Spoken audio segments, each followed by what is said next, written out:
This program is made possible through a nonprofit partnership of the Toledo Fair Housing Center and WGTE Public Media.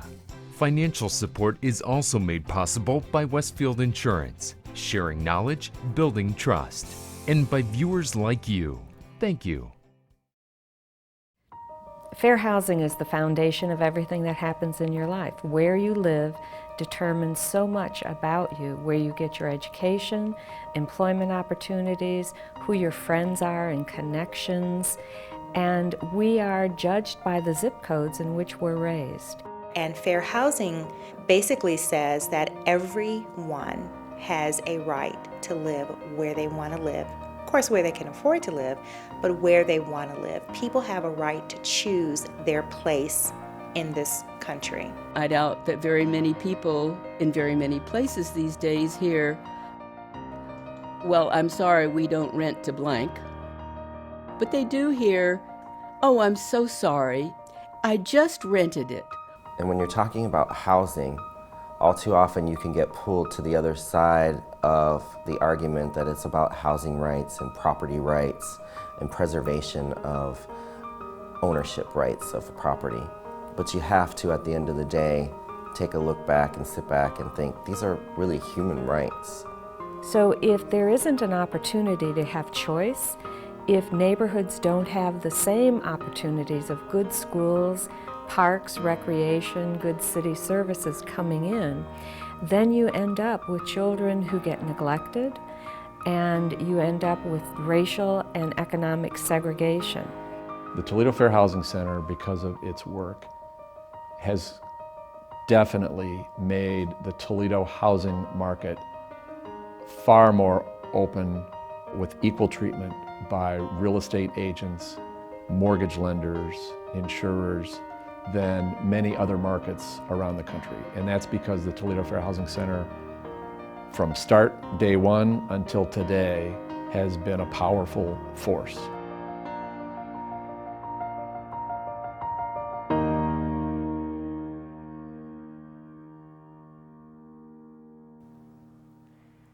As Americans, we all know there's no place like home.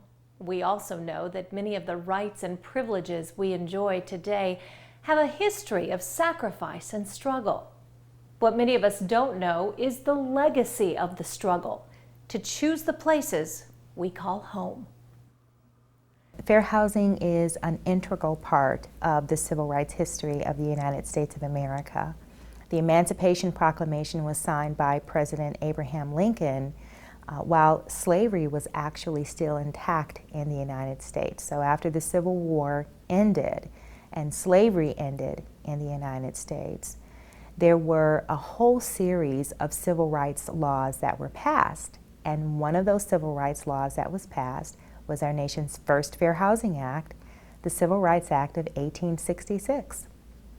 Well, believe it or not, between 1866 and 1966, there were literally millions of acts of housing discrimination, but that law was really only used 2 times.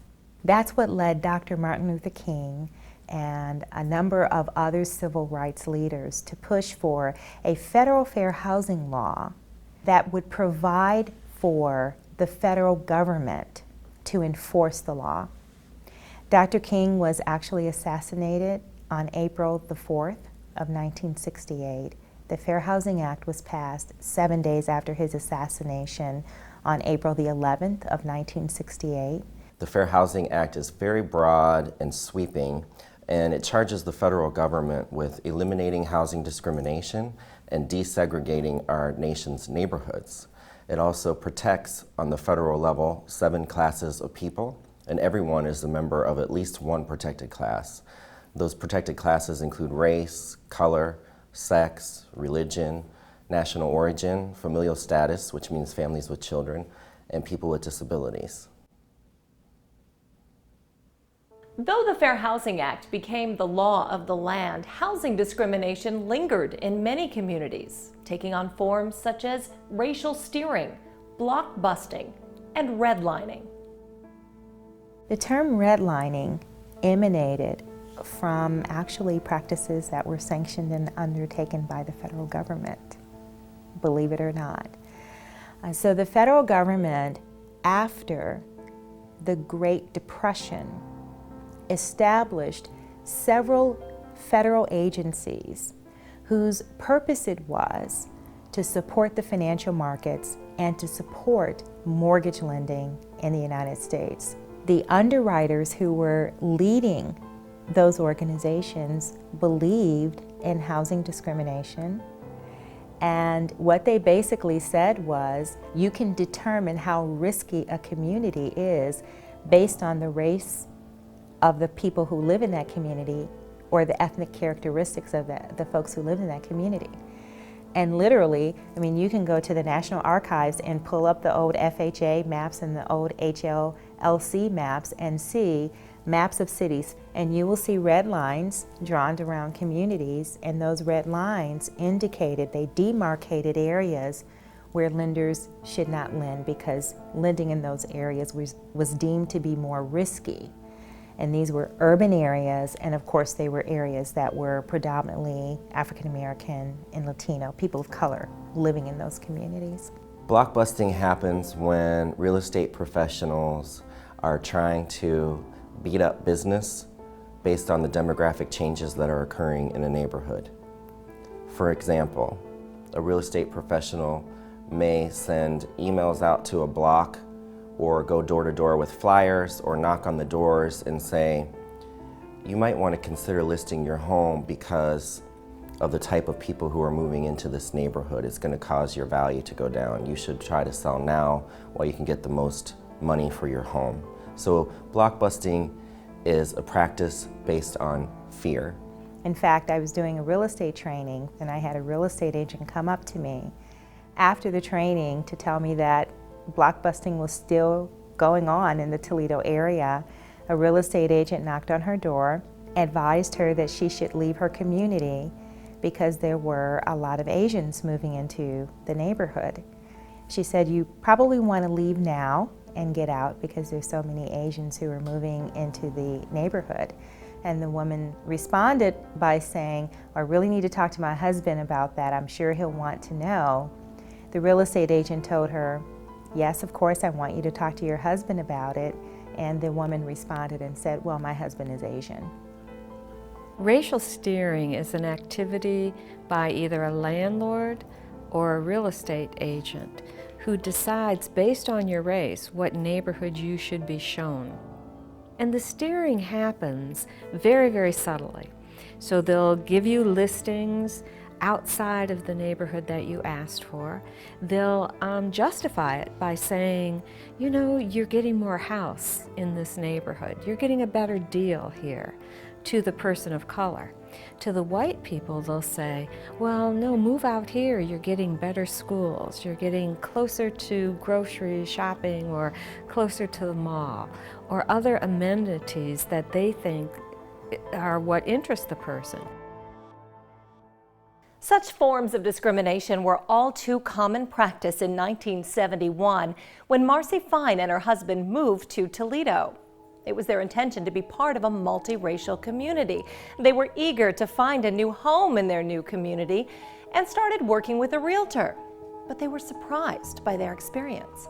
My husband and I were fresh out of graduate school, and Toledo was the first industry job that my husband had. It was the first time we'd lived in a place where we knew absolutely nobody. We asked if there were any interracial neighborhoods in Toledo, and she apparently took offense at the question because she took us to some neighborhood, I don't know what it was, but not only was it not integrated, it was obviously being the victim of disinvestment and redlining, and the city services weren't up to snuff. And she was angry at us, and we were very disappointed in her, so we decided just to do it on our own, and we found the Old West End, which was an integrated multiracial neighborhood. It was clear that this wasn't just something that happened to me. This was a pattern. This was a practice. These were industry norms. This is how society worked. You weren't permitted to determine where you wanted to live, but you were essentially steered to neighborhoods where realtors and bankers thought you ought to live. And we just decided to do something about it.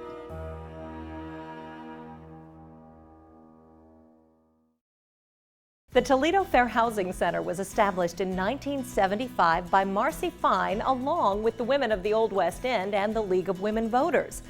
The center's mission from the beginning has been to eliminate practices of housing discrimination and to expand equal housing opportunities.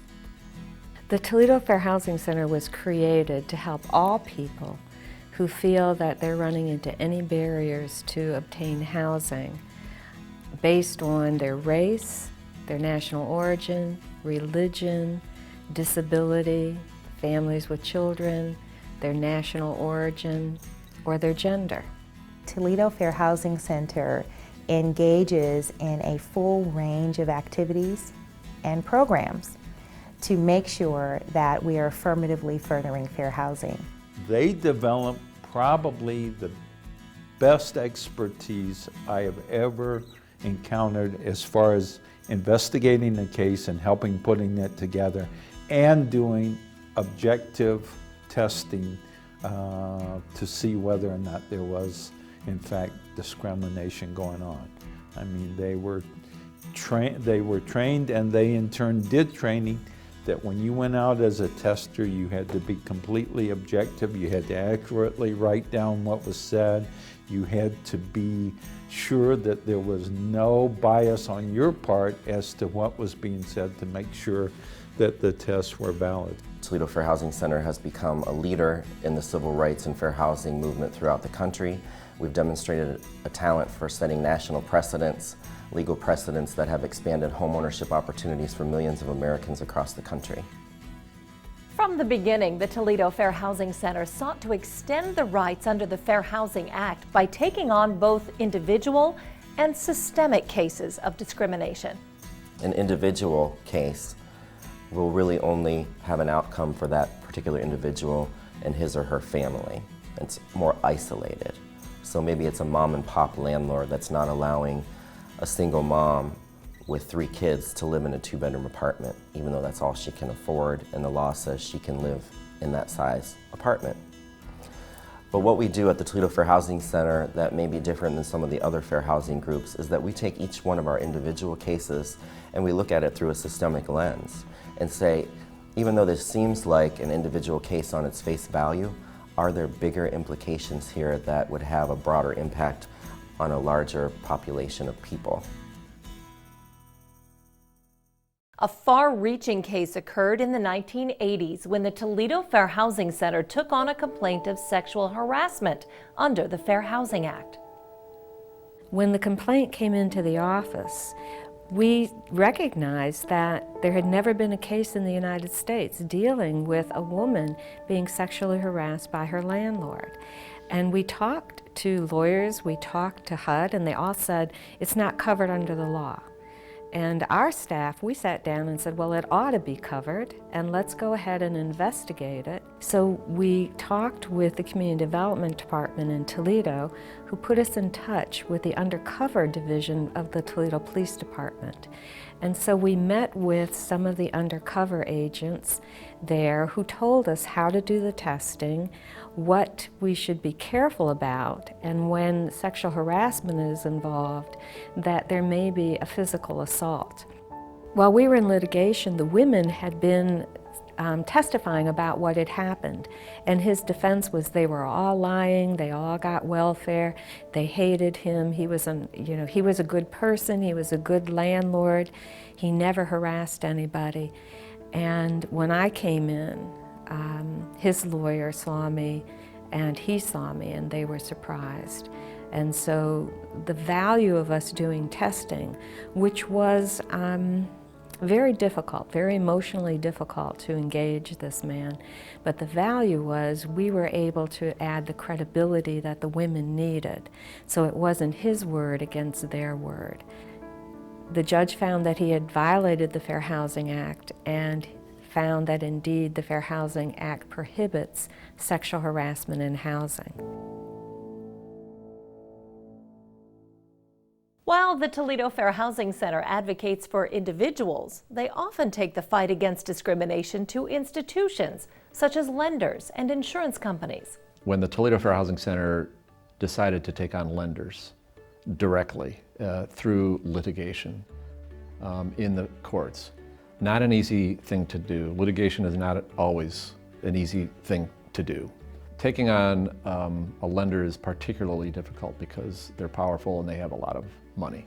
By identifying mortgage lending as a potential problem in the community, the city of Toledo, both in the Old West End and in other racially changing communities or in predominantly minority communities, the Fair Housing Center identified a significant problem in getting access to credit, which had been a historical problem throughout the country, and yet very little litigation for the reasons that I mentioned earlier because of the cost and expense and sophistication of mortgage lending litigation in federal court. But nevertheless, the Toledo Fair Housing Center plowed on, filed a few cases here in Toledo in federal court, took on some pretty significant lenders, eventually prevailed in the sense of obtaining favorable settlements that included not only relief for actual victims, but also for the neighborhoods, so that the banks and the lenders would open up the vaults a little bit more for those who are qualified to obtain loans in the neighborhoods that sorely needed access to capital. At one point, the Fair Housing Center had more investigations and litigation going on against lenders in the Toledo area than the Department of Justice did throughout the entire country. When I first started at the Toledo Fair Housing Center in the late 1990s, our biggest undertaking at that time was against the homeowners insurance industry. We had some bona fide complainants. Toledo was the only city in the country that actually had bona fide complainants. The other groups that joined us were the fair housing centers themselves, including the National Fair Housing Alliance. But in Toledo, we had individuals who had suffered acts of discrimination at the hands of homeowners insurance. For example, in the 1980s and the 1990s, insurance companies had what are called minimum insurance amounts, meaning if your home was valued under a certain amount, you couldn't get insurance. When we did the research, when the Fair Housing Center did the research based on the census data, we could determine that those kinds of policies had what is called a disparate impact or a negative effect on a large swath of the African American and Latino communities. Our homeowners insurance cases expanded access to insurance products nationally for millions of Americans across the country. We got the major players in the homeowners insurance industry to change their underwriting guidelines and open up access.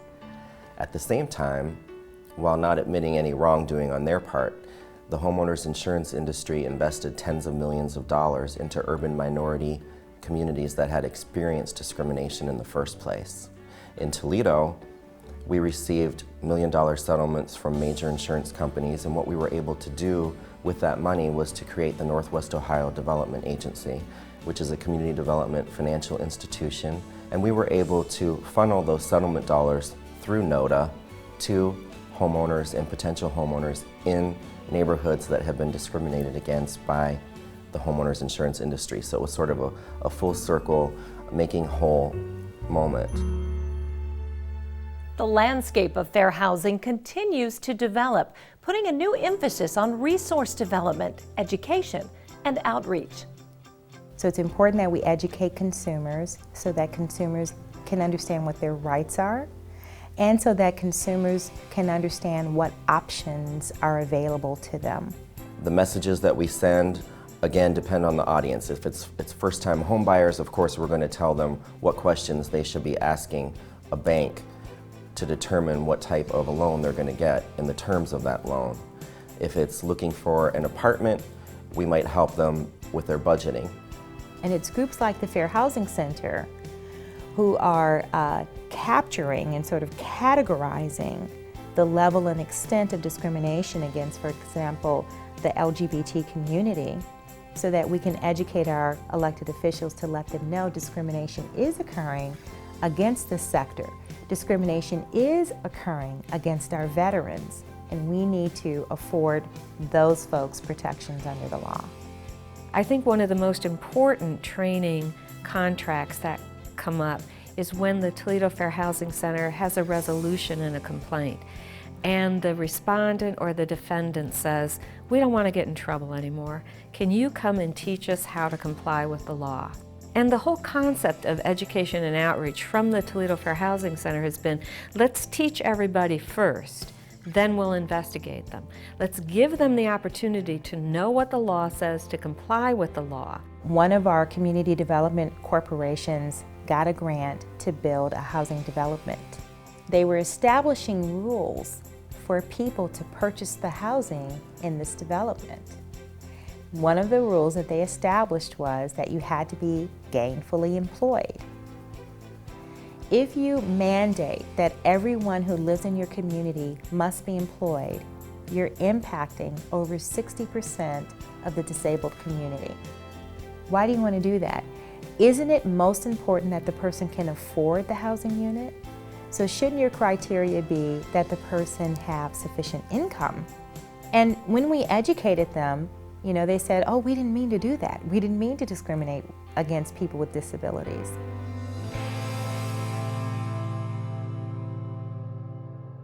No matter the type of case the Toledo Fair Housing Center takes on, it all comes down to the individual and the impact on their lives.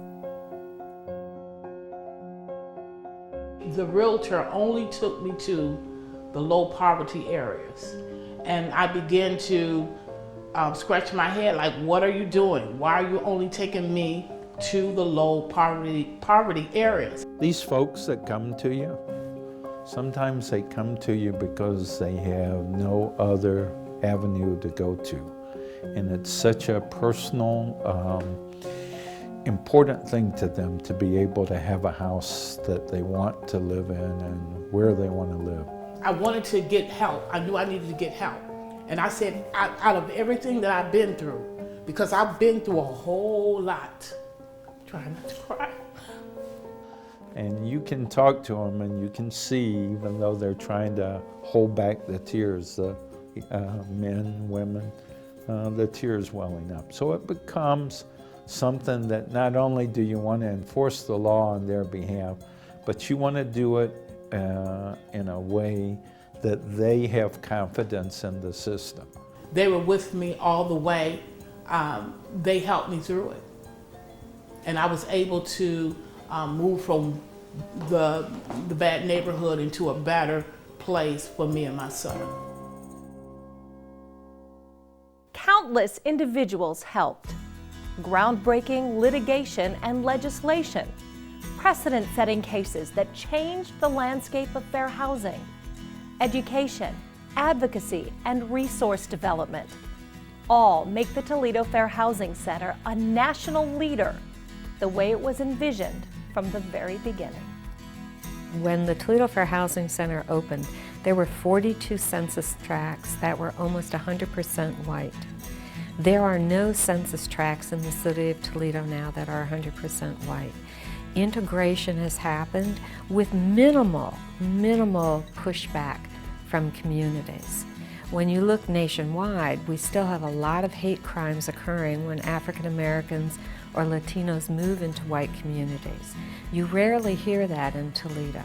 And we need to find ways of assuring that individual human beings get to know other individual human beings who don't look like them, and find out what is in their hearts, what they have in common, what kind of lives they want for their children, who they really are, rather than making assumptions based on superficial characteristics.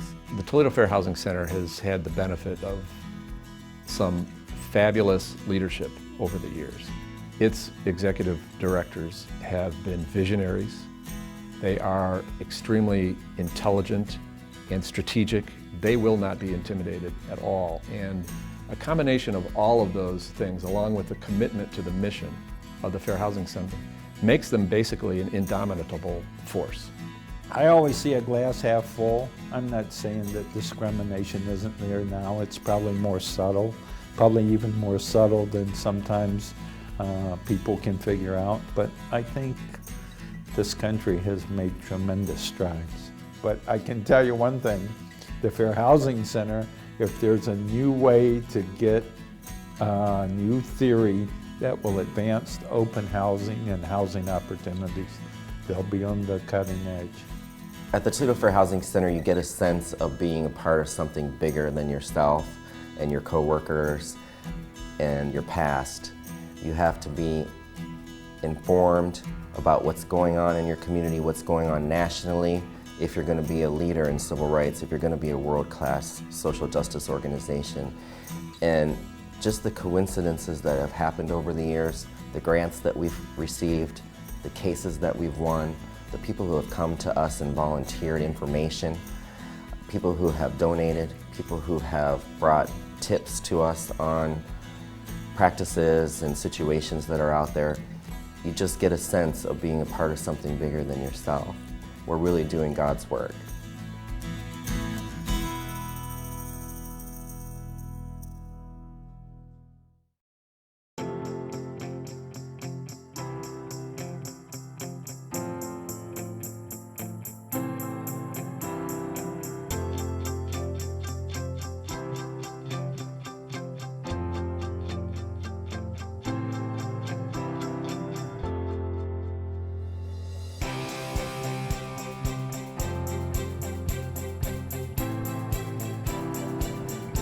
This program is made possible through a nonprofit partnership of the Toledo Fair Housing Center and WGTE Public Media.